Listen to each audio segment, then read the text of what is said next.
Continue. तो ये बता रहे कि नाम की क्या महिमा है। और एक आजामी ने भले ही नाम आवाज से नाम लिया हो, लेकिन फिर भी नाम में इतनी क्षमता थी कि वो बाद में शुद्ध भक्ति करके वैकुंठ जा पाया और यमराज के पास से बच गया। यहाँ पे श्रील विश्वनाथ चक्रवर्ती ठाकुर पद्म पुराण से श्लोक बताते हैं कि नाम अपराध युक्ता नाम एव हरन्ति अघम अविशांति प्रयुक्तानि तान्यवाद करानी चा। So we have done this shloka. यानी शुरू में हम अपराध पूर्वक नाम करते हैं, हरे कृष्ण महामंत्र का कीर्तन करते हैं, हरे कृष्णा कृष्ण कृष्ण हरे हरे, हरे राम राम राम हरे हरे। तो हम ये जो कीर्तन है हम बारंबार इसको बार बार करेंगे, तो ऐसा करने से हम पापों से मुक्त हो जाएंगे और धीरे धीरे हमारा नाम लेते वक्त जो हमारा अपराध हो रहा है वो खत्म होने लगेगा। चैतन्य महाप्रभु ने भी यही कहा है कि हरे नाम हरे नाम ही व केवलम। इस कलयुग में बस हरि का नाम ही है हमारा सहारा। कालो नष्टि व गतिर अन्यथा। तो पूर्ण पुरुषोत्तम भगवान की माया द्वारा मोहग्रस्त होने के कारण तो यहाँ पर जो यमदूत है ये बिल्कुल भी ठीक से बात नहीं समझते हैं, क्योंकि पहले तो उनको लगता था कि सब कुछ यमराज है। अब वो बोल रहे हैं कि ये कैसा स्वामी है, इसके पास तो पावर ही नहीं है, इसने ये जो भी ऑर्डर देता है उसको दूसरे लोग काट देते हैं। मैंने हमें ऐसा बॉस नहीं चाहिए, हम इसके पास नहीं जॉब करेंगे, ऐसे उनके विचार होने लगते हैं। तब यमराज उनको अपने पुत्र समझकर, यानी जो हमारा मालिक होता है, ये रिलेशनशिप हमारे धरती पे नहीं होता है। यहाँ पे हम किसी को भी अपना सर्वेंट बोल देते हैं, बट यमराज जो है उनको अपना पुत्र मानते हैं, उनको अपने बच्चों की तरह ट्रीट करते हैं, उनकी किसी भी बात का बुरा नहीं मानते और उल्टा ये सोचते हैं कि ये मेरी गलती है। अगर मैंने इनको शुरू से भगवान कृष्ण के बारे में, विष्णु जी के बारे में बताया होता तो आज ऐसा नहीं होता, आज इनसे कोई अपराध ना हुआ होता। तब ये जब विष्णु दूत बोलते हैं कि जो इतने सारे बड़े बड़े ऋषि मुनि हैं, जब उन्होंने बताया है कि यज्ञवाल्क्य, जैमिनी, ये सब क्यों ऐसे बोलते हैं कि हमें इतने सारे कर्मकांड के ऑप्शन क्यों दिए गए हैं कि ये प्रायश्चित करना है, ये करना पाप है, ये करना पुण्य है, ये सब इतनी सारी वेद क्यों लिखी गए हैं। तब वो बताते हैं कि ये जो ऋषि मुनि है ये भी वेदों के जो फ्लावरी लैंग्वेज है, इस कर्म से ये मिलेगा, इस कर्म से वो मिलेगा, इस कर्म से वो मिलेगा, ये जो वेद का जो होता है ना, सब मोह में पड़ जाते हैं लोग कि हम ये करेंगे तो हमको ये मिलेगा, ये करेंगे तो हमको वो मिलेगा। ये वाली जो चीज होती है वेदों में मेंशन है, इसके कारण वो लोग मोह में फंस जाते हैं और ये जो बड़े बड़े ऋषि मुनि है वो भी कृष्ण के बारे में, भक्ति योगा के बारे में कुछ नहीं जानते।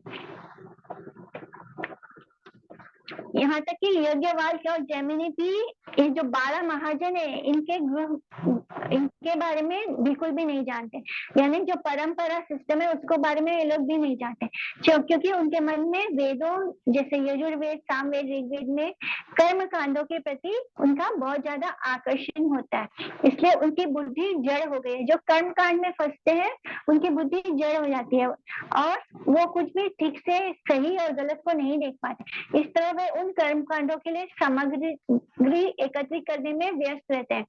एक मतलब उनके अंदर वो लालच बढ़ता जाता है कि मैं ये कर्म करूंगा तो ये करने से मुझको ये फल प्राप्त होगा, वो करने से मुझे वो फल प्राप्त होगा। वो लोग इसी में लगे रहते हैं, वो इसमें से बाहर ही नहीं निकल पाते, जो केवल नश्वर लाभ देता है, यानी वो लाभ खत्म होने वाला है और यथा भौतिक सुख के लिए स्वर्ग लोग जाना चाहते हैं। उनको लगता है ज्यादा से ज्यादा क्या और भी सुख भोगना है, और सुख भोगना है तो कहाँ जाएंगे, स्वर्ग में जाएंगे। तो वे संकीर्तन आंदोलन के प्रति आकृष्ट नहीं होते, अट्रैक्ट नहीं होते, बल्कि वह धर्म, अर्थ, काम तथा मोक्ष में रुचि लेते हैं। यानी वो इस भौतिक जगत में ही रहना चाहते हैं और अपने स्टैंडर्ड ऑफ लिविंग को बढ़ाना चाहते हैं। बस उनका लक्ष्य जन्म, मृत्यु, जरा, व्याधि से निकलना नहीं है। उनका लक्ष्य बस कैसे कैसे करके अच्छे से अच्छे हम संस्कृतिकेशन को भोगे। तो बड़े बड़े ऋषि मुनि भी इसमें फंसे हुए हैं, वो भी हमें भक्ति नहीं दे सकते, इसलिए उन्हें भी नहीं पता कि भक्ति क्या है और 12 महाजन कौन है। और इन 12 महाजनों में से 4 संप्रदाय आते हैं, यानी एक तो ब्रह्म संप्रदाय आता है ब्रह्मा जी से, श्री संप्रदाय आता है लक्ष्मी जी से, और कुमार संप्रदाय आता है 4 कुमारों से आता है, और रुद्र संप्रदाय आता है शिव जी से। और भक्ति मार्ग में ये चारों शुद्ध वैष्णव है। अगर हम इन चारों में से किसी भी परंपरा में नहीं आते, जैसे हमारे गौड़ीय परंपरा है ब्रह्म माधव परंपरा, यानी हम ब्रह्मा जी के परंपरा से आ रहे हैं, तो अगर इन 4 लोगों की परंपरा में अगर कोई नहीं आता है कृष्ण भक्ति में, तो वो उसको इलीगल माना जाएगा, जिससे उसको इलीगल मानिए हम वेदों के अंदर उसको वर्णित मतलब उसको हम स्वीकार नहीं करेंगे। अगर हमें भक्ति मार्ग में चलना है तो हमें इन चारों में से कोई एक परंपरा को स्वीकार कर देना चाहिए, तभी हम क्या बोलते हैं, हम जैसे समझ लो लीगल है इस तरह।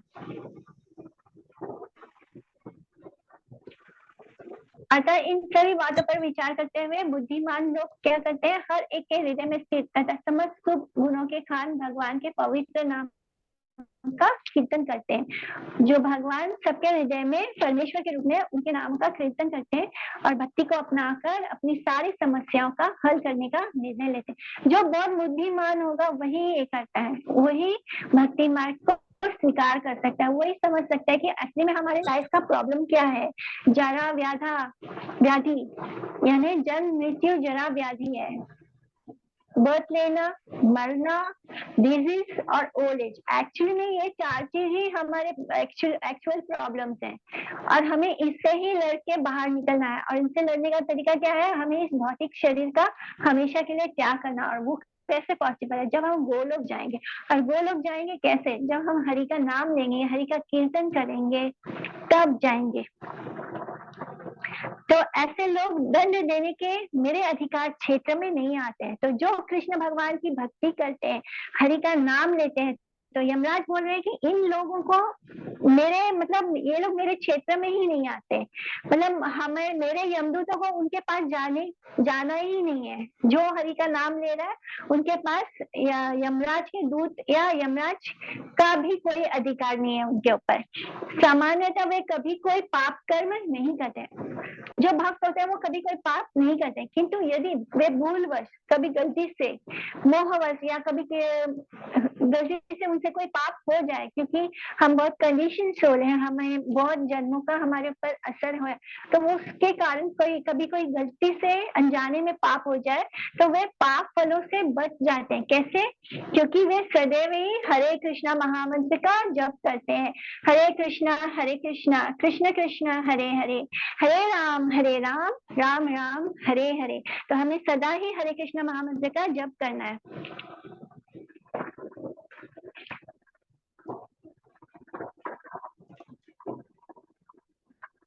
यहाँ पे बोलते हैं श्री विश्वनाथ चक्रवर्ती ठाकुर जी ब्रह्मा जी की स्तुति में से बताते हैं कि वैदिक शास्त्र का अत्यंत प्रकांड पंडित भी पूर्ण पुरुषोत्तम भगवान के अस्तित्व, उनके नाम, यश, गुण इत्यादि से पूरी तरह अनजान हो सकता है। यानी कोई ब्राह्मण हो सकता है, उसने वैदिक शास्त्र की सारी पढ़ ली है, सब कुछ पढ़ लिया है, सारा बहुत ज्यादा ज्ञान है उसके पास, लेकिन फिर भी उसको भक्ति नहीं है। यानी अगर वो वैष्णव नहीं है, अगर वो शुद्ध कृष्ण का भक्त नहीं है, तो वो कृष्ण के बारे में थोड़ा भी कुछ नहीं जान सकता। तो ये बोलते हैं कि मेरे प्रिय सेवकों, मेरे ऐसे भक्तों के पास कभी मत जाना, क्योंकि जो कृष्ण का नाम ले रहे हैं उन भक्तों के पास कभी गलती से भी मत जाना, क्योंकि वो पूर्ण पुरुषोत्तम भगवान के चरण कमलों में पूरी तरह शरणागत है, सरेंडर्ड है। वे समदर्शी होते हैं और उनकी गाथाएं देवताओं तथा सिद्ध लोक के निवासी द्वारा भी गाए जाते हैं।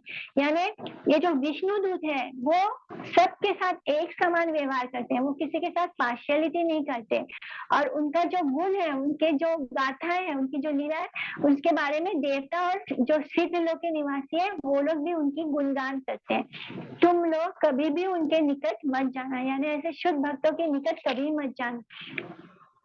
शुद्ध भक्तों के गुणगान देवता भी करते हैं, और वे पूर्ण पुरुषोत्तम भगवान के गदा द्वारा सदैव रक्षित रहते हैं, इसलिए ब्रह्मा तथा मैं और काल भी उन्हें दंड देने में समर्थ नहीं है। ये जो विष्णु के दूत है, वो उनके पास गदा होता है, वो गदा कितना भारी होता है, और वो सदैव तैयार रहते हैं कि उस जरा सा भी कोई कृष्ण भक्त के करीब भी आने की कोशिश करेगा, ये यमदूत या कोई बुरे विचारों वाला व्यक्ति या कोई शत्रु, तो वो सीधा वो गदा लेके उसे पीट देंगे, उसे मारेंगे। तो इस तरह वो बोल रहे हैं कि गलती से भी कभी कृष्ण भक्तों के या हरि भक्तों के आसपास मत जाना, वरना ये जो विष्णु दूत है वे तुम्हें दंड देने से नहीं चुकेंगे, वो तुम्हें जरूर दंडित करेंगे। और ब्रह्मा भी और काल भी, टाइम भी उन्हें दंड नहीं दे सकता, उनका कुछ नहीं बिगाड़ सकता, क्योंकि वो विष्णु जी के दूत हैं। परमहंस सम्मानीय पुरुष होते हैं जिन्हें भौतिक भोग में कोई रुचि नहीं होती तथा वे भगवान के चरण कमलों का मधुपान करते हैं। तो जो परमहंस लेवल होते हैं वो कैसे होते हैं, उन्हें संसार से कुछ लेना देना नहीं होता, वो हर समय हर वक्त मतलब उनके लिए इस दुनिया का सारा काम खत्म हो गया, उन्हें कुछ भी नहीं करने की जरूरत है, वो हर वक्त भगवान के लीला में रहते हैं, लीला में स्मरण करते हैं। तो इस तरह जो परम पुरुष क्या बोल रही थी मैं परमहंस लेवल के जो डिवोटीज होते हैं, ये सबसे हाईएस्ट लेवल है। परमहंस लेवल जो होता है डिवोटीज का, वो सबसे हाईएस्ट लेवल होता है। इस लेवल पे आप प्रीचिंग भी नहीं करते, आप हर वक्त भगवान के नित्य लीला में होते हैं, एंड आपका इस संसार, भौतिक संसार से कुछ लेना देना नहीं होता। आप अपने सारे कर्म से निवृत्त हो चुके हैं, मतलब आप कुछ कर्म ही नहीं कर रहे हैं, आप अकर्म कर रहे हैं, आप हर वक्त भगवान के ध्यान में, लीला में हैं। तो ऐसे जो पुरुष हैं वो भौतिक भोग में उनका कोई रुचि नहीं होता, तथा वो भगवान के चरण कमलों का मधुपान करते हैं, यानी वो हर वक्त भगवान के चरण कमल में, उनके लोटस फीट का को पे ही उनका ध्यान आश्रित होता है और उसको ही वो टेस्ट करते हैं। और जो इन परमहंसों की संगति नहीं करते तथा जो गृहस्थ जीवन एवं संसारिक भोग में लिप्त है, क्योंकि ये नरक ले जाने वाले रास्ते हैं। तो अब ये बता रहे हैं कि एक्चुअली में जो गृहस्थ जीवन है वो क्या है, वो नरक ले जाने वाला रास्ता है। गृहस्थ जीवन में जो इंसान फंस गया था वो उसको ही पालन पोषण करने में ही लग जाता है, उसका सारा ध्यान अपने घर गृहस्थी को ही संभालने में लग जाता है, और वो ऐसे में चाह कर भी भक्ति नहीं कर पाता, ना उसके पास चैंटिंग करने का समय होता है। उसका सारा पूरा दिन भर का काम क्या है कि बस घर को संभालो, कुकिंग करो, बच्चों को संभालो, इनकी फीस भरो, इनका पढ़ाई देखो, इनका फ्यूचर देखो, मतलब हमें ये चीजें उलझा देती हैं। इसलिए और इन उलझनों में लगने के बाद हम किनसे आसक्त हो जाते हैं, हम घर परिवार के सदस्यों से ही आसक्त हो जाते हैं, और फिर हमारा कोई भी रास्ता नहीं बचता है जिससे हम कृष्ण को प्राप्त कर सके, क्योंकि हमें लगता है चैंटिंग से ज्यादा जरूरी है। अभी हमें बच्चों को स्कूल भेजना है तो हमें स्कूल भेजना है, तो हमें इनके लिए खाना बनाना है, तो हमको लगता है कि चैंटिंग से ज्यादा जरूरी इनके लिए खाना बनाना है। अगर कोई बीमार तो हमको उसको देखना है। तो इस तरह जो गृहस्थ जीवन होता है वो क्या होता है, ये नरक ले जाने वाला रास्ता है।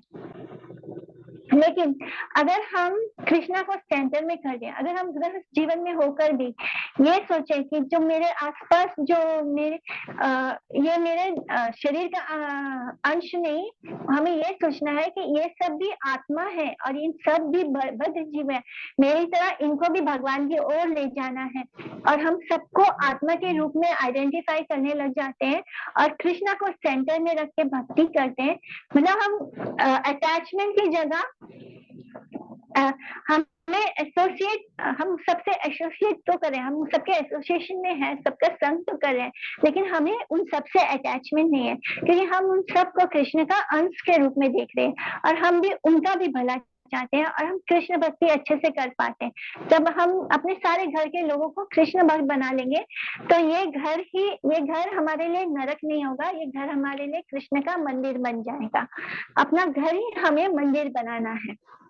जैसे मंदिर में सारे ब्रह्मचारी कैसे रहते हैं, वो भी एक दूसरे के साथ रहते हैं, वो भी रोज खाना बनाते हैं, वो भी रोज कुकिंग करते हैं, वो भी इलेक्ट्रिक का बिल भरते हैं, लेकिन वो कैसे रह रहे हैं, वो सब कुछ उन्होंने कृष्ण को घर का सबसे बड़ा सदस्य मान लिया है, और वो सब एक दूसरे को एसोसिएट भी कर रहे हैं, लेकिन वो अटैच नहीं होते, वो उनको पता है हम सब कृष्ण के अंश हैं, हम सब कृष्ण की भक्ति करें, तो एक दूसरे की भक्ति में वो उनको हेल्प करते हैं। हमारे घर वाले नॉर्मली क्या करते हैं, हमें भक्ति में हेल्प नहीं करते, हमें भक्ति से दूर ले जाने की कोशिश करते हैं। तो हमें ऐसा गृहस्थ जीवन नहीं बनाना है, हमें ऐसा गृहस्थ जीवन बनाना है, अपने घर को ही मंदिर बनाना है, और हर घर में हर कोई एक दूसरे की ये मदद करे कि वो कृष्ण के पास उसको ले जाए। अगर कोई कृष्ण के लिए कुछ करे तो हमें उसको अप्रिशिएट करना है और उसकी हेल्प करनी है। तो ऐसा करने से हमारा अपना घर भी क्या होगा, मंदिर बन जाएगा, वो नरक नहीं बनेगा। तो हमें अपना घर पूरी तरह अपने घर को का स्वामी कृष्ण और राधा रानी को बना लेना है, और हमें सब लोग को मिलकर, घर के हर सदस्य को मिलकर बस उन दोनों की सेवा करनी है, तब हमारा घर मंदिर बन जाएगा। तो वो बोलते हैं कि मेरे प्यारे बच्चों, यहाँ पर वो अपने यमदूतों को क्या बोल रहे हैं, अपना पुत्र बोल रहे हैं, तुम लोग केवल उन्हीं पापी पुरुषों को मेरे पास लाना जिनकी जीभ ने कभी भी कृष्ण का नाम गुण नहीं किया है, और उनके हृदय में कृष्ण के जो लोटस फीट है, उनके जो चरण कमल है, उनका एक बार भी उन्होंने ध्यान नहीं किया, और जिनका सिर कभी भी कृष्ण के समक्ष नहीं झुका है। भगवान के सामने जब हम नतमस्तक होते हैं, जब हम मंदिर जाते हैं और उनके सामने झुककर प्रणाम करते हैं, तब कृष्ण की बहुत ढेर सारी उनकी आंखों से हमें पर कृपा बरसती है, और हमारे जन्मों के पाप खत्म हो जाते हैं, हम पर उनको उनका आशीर्वाद मिलता है। इसलिए जब भी हम मंदिर जाए तो हमें अच्छे से भगवान को दंडवत प्रणाम करना है, लेडीज को भी प्रणाम करना चाहिए, तो इससे हम पर ही कृपा होती है, कृष्ण का आशीर्वाद प्राप्त होता है। अगर हमें सबके सामने मंदिर में नहीं करना, तो हमें घर में एकांत में हर रोज भगवान को के सामने सर झुकाकर उनको प्रणाम करना जरूर चाहिए। तो ये बोल रहे हैं यमराज जी, जिन्होंने कभी भगवान के सामने सर नहीं झुकाया, जो भगवान के सामने सर नहीं झुकाते, वो संसार के सामने उनको हर किसी के सामने झुकना पड़ता है। जो भगवान के लिए नहीं नाचते, वो संसार के लिए, संसार उनको नचाते रहती है अपने इशारों पर, कभी इधर कभी उधर, और जो भगवान का गुण नहीं गाते, वो उनको जबरदस्ती उनको लोगों की गलत चीजें सुननी पड़ती है। कभी कभी हमें बहुत गालियां वगैरह बहुत कुछ सुनना पड़ता है।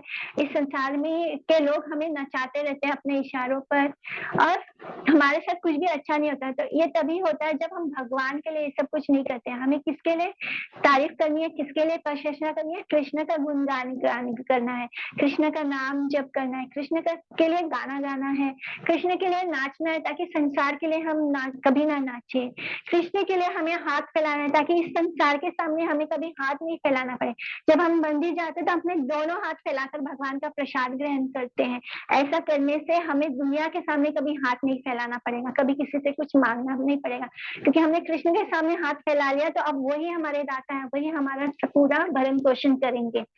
तो ये सब चीजों का बहुत मतलब है। जब हम मंदिर में जो कुछ भी करते हैं ना, उसका छोटा छोटा जेस्चर का भी हमारे लिए जीवन में बहुत महत्व है। अगर हमें कभी कुछ समझ में नहीं आए और भक्तों को हम कुछ करते हुए देखें, तो भले उनके साथ उनको देखकर ही हम उसके जैसा कर लें, क्या मतलब अनजाने में भी हम सुकृति गेन करेंगे, भगवान का आशीर्वाद गेन करेंगे। तो इसलिए हमें जो कुछ भी करना है कृष्ण के लिए करना है। और अगर कोई कृष्ण के लिए ये सब नहीं करता, यमराज बोल रहे हैं, जिसकी जीभ ने कभी गलती से भी कृष्ण का नाम नहीं लिया, अगर एक बार भी कोई कृष्ण का नाम ले ले, तो उसको मेरे पास कभी मत लेके आना, कभी उनके पास मत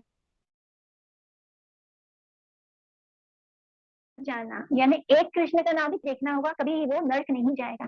अगर कोई कीर्तन करे, कोई चैंटिंग करे, तो उसको कभी मेरे पास मत लाना। लेकिन जो कभी कृष्ण का नाम अपनी जीवा से नहीं लेता, जो कभी गुणगान नहीं करता, कृष्ण का कीर्तन नहीं करता, चैंटिंग नहीं करता, जिसके हृदय में कभी भी भगवान के चरण कमलों के दर्शन की इच्छा नहीं होती, जिसका सिर कभी कृष्ण के सामने नहीं झुकता, मेरे पास उन लोगों को भेजना। विष्णु के प्रति अपने कर्तव्य को पूरा नहीं करते, जो मानव जीवन के एकमात्र कर्तव्य है, यानी हमारा जीवन का, मनुष्य जीवन एकमात्र कर्तव्य क्या है? भगवान विष्णु की सेवा करना, उनका ध्यान करना, उनका स्मरण, मतलब we have to dedicate everything to Krishna. ऐसे सभी मूर्खों और दूतों को जो ऐसा नहीं करते को मेरे पास लाना। तो वो कितने अच्छे से यमदूतों को समझा रहे कि किसको मेरे पास लाना है और किसको मेरे पास, किसके आसपास भी आपको नहीं जाना है। और यमदूत तो इतना डर चुके थे नारायण दूतों से कि फिर वो दोबारा, उनमें इतनी क्षमता नहीं थी, क्योंकि उनको पता था फिर से ये लोग मेरे पाश को काट देंगे। और उसका गदा भी बहुत उनसे डर चुके थे, यमदूत बहुत डर गए थे विष्णु दूतों को देखे। तो अब वो धीरे धीरे जब यमराज जो उनके मास्टर है, जब वो उनको अच्छे से समझा रहे, तब उनकी समझ में आ रहा है सब कुछ। तब यमराज स्वयं खुद को तथा अपने सेवकों को अपराधी मानते हैं। क्यों?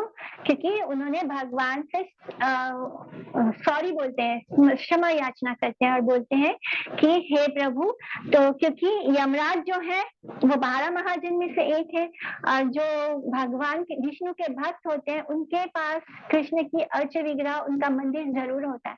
तो यमराज जी का भी एक मंदिर है, वहां पे जाके यमराज और यमदूत जो है चारों वो जाते हैं और फिर भगवान के सामने हाथ जोड़कर उनसे प्रार्थना करते हैं कि हमसे गलती हुई है, हे प्रभु, मेरे सेवकों ने, ये जो मेरे दूत हैं, इन्होंने निश्चित रूप से अजामिल जैसे वैष्णव को बंदी बनाकर महान अपराध किया है। यानी बस एक हरि नाम लेने से वैष्णव बन गया अजामिल। और फिर वो माफी मांग रहे भगवान के सामने खड़े होकर कि इन्होंने एक इतने शुद्ध वैष्णव अजामिल को बंदी बनाया, उसके गले में रस्सी बांधी, तो ये बहुत बड़ा अपराध हो गया, वैष्णव अपराध हो गया। हे नारायण, हे परम एवं पुरातन पुरुषोत्तम, सबसे जो आदि पुरुष है, आप हमें क्षमा कर दें। अपने अज्ञान के कारण हम अजामिल को आपके सेवक के रूप में नहीं समझ सके, और इस तरह हमने निश्चित रूप से महान अपराध किया है। भगवान कृष्ण जो है वो कभी भी अपने भक्त के प्रति अपराध को सहन नहीं करते। जो डिवोटीज होते हैं वो, उनके साथ अगर हम कुछ गलत करेंगे ना, वो बिल्कुल कुछ नहीं बोलेंगे, वो उसको दिल पे भी नहीं लेंगे, वो माफ कर देंगे। लेकिन कृष्णा इज नोटिसिंग एवरीथिंग, वो सब कुछ देख रहे हैं। आपने अगर किसी भक्त के साथ कुछ गलत किया है तो समझ लेना फिर आपको उसका दंड मिलेगा ही मिलेगा, किसी ना किसी रूप में पक्का मिलेगा, क्योंकि कृष्ण माफ नहीं करते, भक्त माफ कर देते, कृष्ण माफ नहीं करते। तो आप अत्यंत दयालु हैं और सद्गुणों से सदैव पूर्ण हैं, कृपया हमें क्षमा कर दें, हम आपको सादर नमस्कार करते हैं। तो इस तरह यमराज अपने यमदूतों के साथ भगवान के सामने नतमस्तक होकर अपनी क्षमा याचना करते हैं, प्रार्थना करते हैं कि हम सबको माफ कर दो, हमसे गलती हो गई, हमने वैष्णव अजामिल के गले में फंदा बांधा और उसके साथ अपराध किया। तो आप सुखदेव गोस्वामी बता रहे हैं कि हे राजन, भगवान के नाम का कीर्तन बड़े से बड़े पापों के फलों को भी खत्म करने में सक्षम है। इसलिए संकीर्तन आंदोलन का कीर्तन संपूर्ण ब्रह्मांड में सबसे शुभ कार्य है। तो ये भी इसको बोल रहे हैं, स्थापित कर सुखदेव गोस्वामी बोल रहे हैं कि संकीर्तन सारे संसार में, पूरे ब्रह्मांड में, not only in on earth, पूरे ब्रह्मांड में जो संकीर्तन आंदोलन है और जो कीर्तन है, यही पूरे ब्रह्मांड को शुभ कर देगा और सारे पापों से मुक्त करेगा। और जो कीर्तन करता है, जो हम संकीर्तन करते हैं, इससे सिर्फ हमारा फायदा नहीं हो रहा है, तो जिन लोगों के कानों में एक हरिनाम संकीर्तन जाता है वो भी पापों से मुक्त हो रहे हैं। इसलिए हम लोग चैतन्य महाप्रभु को फॉलो करते हैं और जगह जगह संकीर्तन करते हैं, सड़क पर जाकर कीर्तन करते हैं, जिससे भले ही जो बद्ध जीव है वो नहीं जानता कि ये लोग क्यों नाच रहे हैं, ये लोग क्यों गा रहे हैं, पर वो बेवकूफ लोग नहीं जानते कि हम उनके लिए उनका ही भला कर रहे हैं। जब हम जोर जोर से भगवान का नाम गाते हैं तब हम सामने वाले जो बद्ध जीव है उनका भला कर रहे हैं। यहाँ तक कि एनिमल्स, लीजर्ड, हरिदास ठाकुर ये बोलते हैं श्री चैतन्य महाभागवत में कि कैसे जानवरों को भी भला करता है। जब हम जो जैसे हरिनाम जप करते हैं, कीर्तन करते हैं, तब जो इंसेक्ट्स हैं, जो कीट पतंगे हैं, जो लिजर्ड है, जो भी जानवर भी है, बड़े जानवर, छोटे जानवर, इंसेक्ट्स, रेप्टाइल्स, पेड़ पौधे, सबका भला होता है जब हरि नाम करते हैं। तो इसलिए हम गाते हैं, हम नाचते हैं और सबका भला करते हैं, सिर्फ अपना नहीं। तो भक्त का यही स्वभाव है, वो सिर्फ अपने बारे में नहीं सोचता, वो पूरे संसार के बारे में सोचता है। तो जो व्यक्ति भगवान नाम का निरंतर श्रवण तथा कीर्तन करता है और भगवान के कार्यों का श्रवण तथा कीर्तन करता है। भगवान के कार्य क्या होते हैं? भगवान की जो लीला है, जो श्रीमद् भागवतम में को जब हम श्रवण करते हैं, भगवद गीता को जब हम श्रवण करते हैं, उसको बोलते हैं, वह बहुत ही आसानी से शुद्ध भक्ति को प्राप्त होता है और उसके हृदय के सारे मैल शुद्ध हो जाए। मतलब उसका हृदय में जो भी कंडीशन हुआ है, जो जितने जन्मों का जो हमने गलत गलत काम किए, पाप किए हैं, वो सब शुद्ध होने लगता है, क्लीन होने लगता है। और केवल व्रत रखने तथा वैदिक कर्म कांड करने से ऐसे शुद्धि प्राप्त नहीं हो सकती। यानी हम कितना भी व्रत रख लें, कितना भी उपवास कर लें, या कोई भी कर्म का ये कर्म करो तो ये पाप मिटेगा, वो कर्म करो तो वो पाप मिटेगा, ये इसको हम कर्म कांड बोलते हैं कि ये करने से ये होगा, ये करने से वो होगा। इससे भी कभी हम शुद्ध नहीं होते, क्योंकि हम एक कर्म को काटने के लिए दूसरा कर्म कर रहे हैं, फिर दूसरा कर्म बन रहा है, फिर उसको भोगो, फिर तीसरा कर्म बन रहा है, उसको भोगो। इस तरह हम कर्म बनाते जाते हैं। कर्म कांड से हम सिर्फ कर्म बना रहे होते हैं और व्रत करने से भी कोई फल नहीं मिलता। जो फल हमें भगवान का नाम श्रवण कीर्तन करने से मिलता है। इसलिए चाहे हम कितना भी नाम अपराध करें, हम कुछ लोग क्या होते हैं, बोलते हैं कि मैं अच्छे से नाम जप नहीं कर रहा, तो इसका वो क्या हल ढूंढते हैं, वो ना चैंटिंग को कंप्लीटली स्टॉप कर देते हैं कि मेरे से अच्छे से चैंटिंग नहीं हो रही है, तो वो इसका ये करते हैं कि वो लोग चैंटिंग को स्टॉप कर देते हैं। किंतु पद्म पुराण क्या कहता है कि नाम अपराध युक्ता नाम करते वक्त कितना भी अपराध हो, युक्ता नाम हरन्ति अगम, लेकिन ये नाम करने से ही वो अपराध खत्म होगा। इसलिए अविश्रांति, बिना रुके, प्रयुक्तानि, करते जाओ, नाम लेते जाओ, तान्य वर्त करानी चा, यानी नाम करते जाओ, भले ही आपको ऐसा लग रहा है कि मैं ठीक से शुद्ध नाम नहीं कर रहा हूँ, do not stop chanting, don't stop chanting. इस हमारा जो रक्षा हमें जो कृष्ण दे रहे हैं, वो कृष्ण के नाम से ही मिल रहा है। इसलिए जब तक हम बद्ध जीव हैं, जब तक हम 3 गुणों के अधीन है, तब भी ये नाम हमारी रक्षा कर रहा है। इसलिए हमें चैंटिंग किसी भी सूरत में नहीं स्टॉप करना है। भले हम लोग कितने भी अपराध कर रहे हो, नाम लेते हुए हमें नाम करते जाना है। नाम से ही हमारा हृदय शुद्ध होगा और धीरे धीरे हमारे अंदर से शुद्ध भाव आएंगे और हम शुद्ध नाम लेंगे। तो जो भक्तगण भगवान कृष्ण के लोटस फीट के चरण कमलों के मधु को, उनका जो हनी है उनके लोटस फीट का, उसका भक्तगण जो डिवोटीज है उसको हमेशा चाटते रहते हैं और वे उन भौतिक कर्मों की तनिक भी चिंता नहीं करते जो इन प्रकृति के 3 गुणों के अधीन संपन्न किए जाते हैं।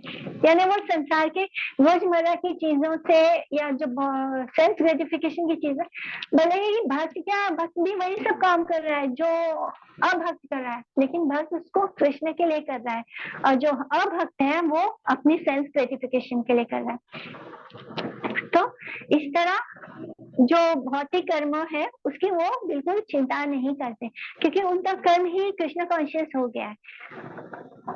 इसलिए जो ये मटेरियल वर्ल्ड की चीजें वो बस दुख देने वाली है। दरअसल भौतिक कर्मों में वापस आने के लिए भक्तगण कभी भी कृष्ण के चरण कमलों को नहीं छोड़ते। जो एक बार कृष्ण के चरण को पकड़ लिया, फिर वो किसी भी वजह से कृष्ण को नहीं छोड़ता। यानी उसके अंदर शुद्ध भक्ति आ गई है। थोड़ी बहुत भी भक्ति होगी तो वो कभी गलती से भी कृष्ण से दूर नहीं जाएगा। किंतु अन्य लोग जो भगवान के लोटस फीट की सेवा की उपेक्षा करते हैं तथा सेल्फ ग्रेटिफिकेशन, काम इच्छा से विमोहित होने से वैदिक कर्म कांडों में लिप्त रहते हैं। कभी ये उपवास, कभी वो उपवास, कभी इस देवता के पीछे भागते हैं, कभी उस देवता के पीछे भागते हैं।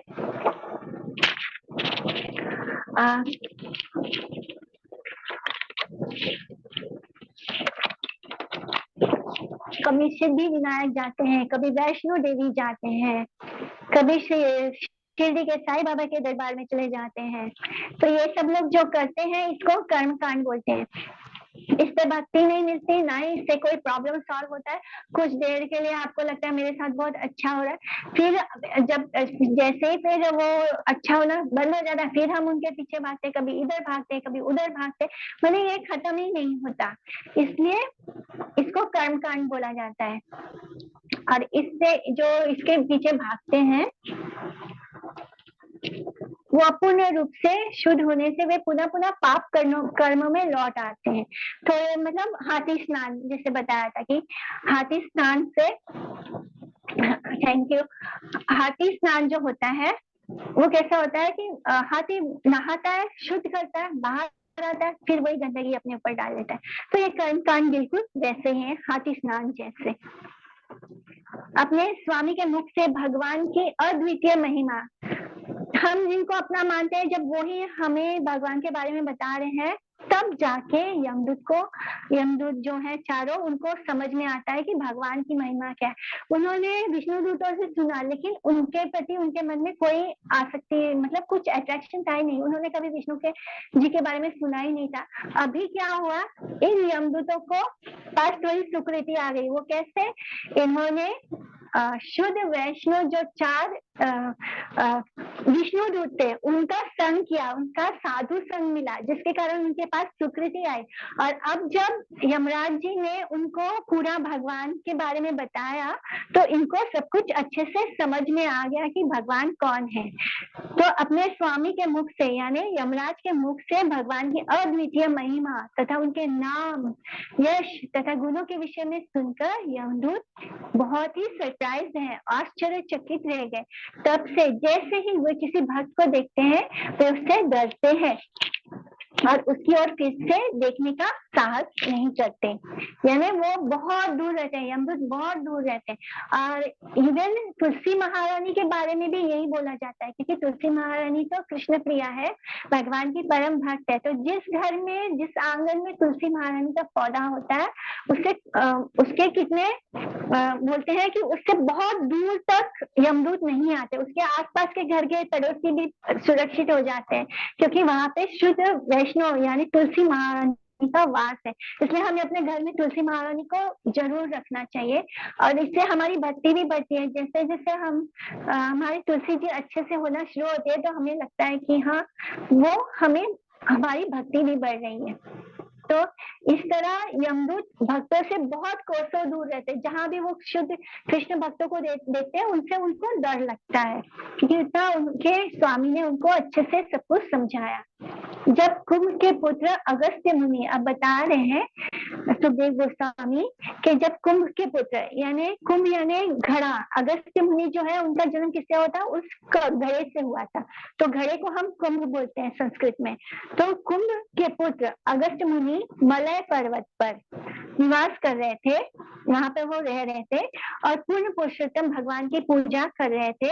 तो मैं उनके पास गया था, यानी सुखदेव गोस्वामी उनके पास गए थे, और उन्होंने मुझे यह गुण इतिहास, यानी ये सीक्रेट इतिहास मुझे बतलाया। यानी वो बता रहे हैं, वो प्रमाण दे रहे हैं कि मुझे ये कथा कहाँ से पता चली है। मैंने ये इतिहास है, जब कोई चीज इतिहास होती है, जैसे हम मतलब जो नॉर्मल लोग हैं इंडिया के, वो क्या बोलते हैं, श्रीमद् भागवतम, श्रीमद् भगवद गीता, ये सब इतिहास नहीं है, ये सब बस हमने माइथोलॉजी है, हमने मन गढ़ंत कहानियां बना ली है। अगर मन गढ़ंत कहानियां होती तो इतना सारा विज्ञान कहाँ से होता शास्त्रों में, भगवद गीता में इतना साइंस कहाँ से आता।